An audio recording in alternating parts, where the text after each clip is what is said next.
This video, we're going to give you a general discussion about the three-step method.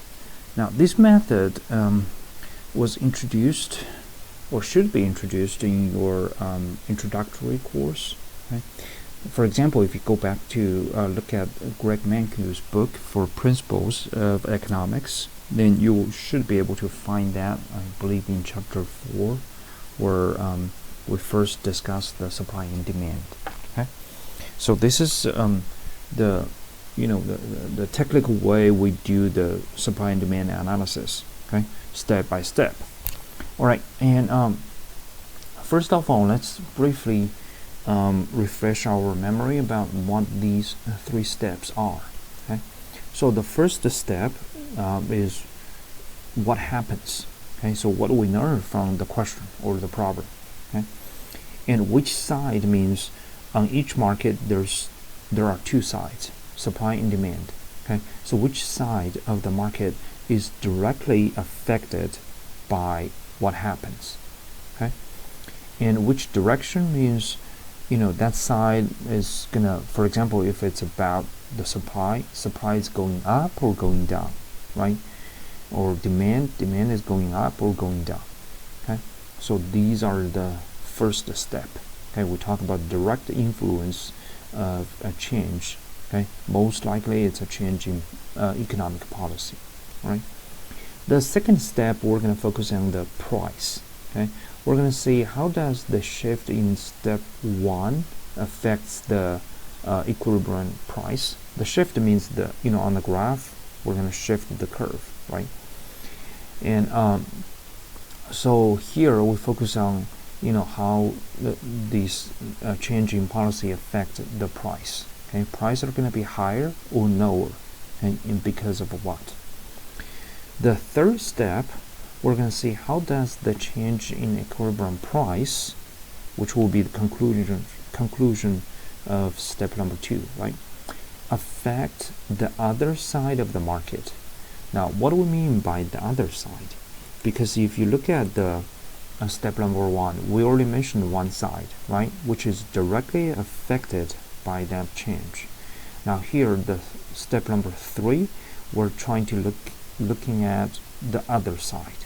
Okay, so that eventually we can come up with the comprehensive analysis, right, covering both sides of the market. So here, the influence upon the other side is indirect, is taking place through the influence upon the price. Okay, so here we need to figure out the other side, what happens. Okay, now when we look at these descriptions of these three steps, you probably still find that it is not very specific, not crystal clear what exactly you need to do, right? And that's why here I would like to give you a practical guidelines. Okay, and more specifically, we're going to apply these to loanable funds market. Okay, so instead of a general description, we're going to give you a more specific ones. Okay, now the first step, what happens? Oftentimes we learn this from the question, as I said.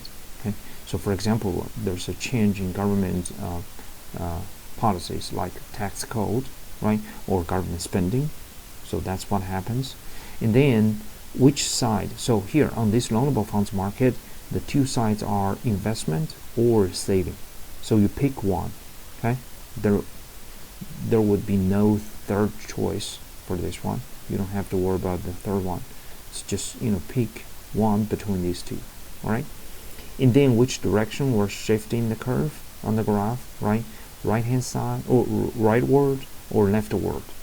And remember, we said in Econ 100 that a rightward shift of the curve means more, means an increase. Okay, a leftward shift means less or a decrease. Okay, so this is step number 1. Step number 2 is built upon the conclusion of number 1. Okay, so we said that here investment or saving, rightward shift or leftward shift. which will lead to a shortage or surplus on the market. Okay, so here we're assuming that if the interest rate sticks at the original level, okay, now because of the change in investment or saving, we're going to see a shortage or surplus at an initial level of interest rate. Okay, once again, you only get two options. You pick one, okay, between them. All right, and eventually, because of the shortage or surplus, the real interest rate will be different. Okay, either go up or go down.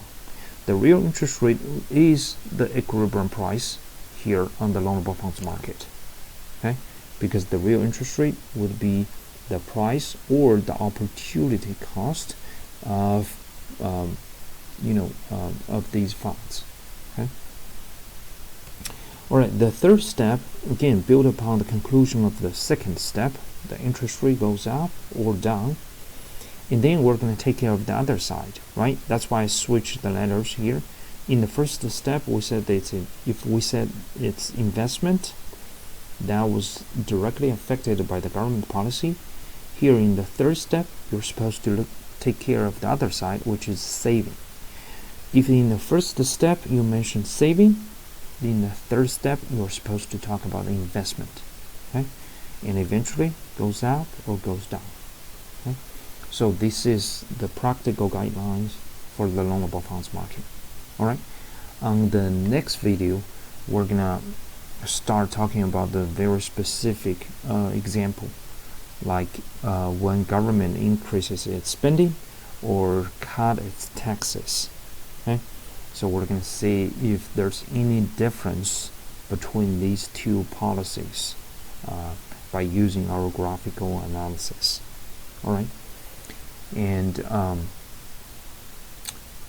if you have any questions about the three-step analysis, you can raise that during our virtual meeting.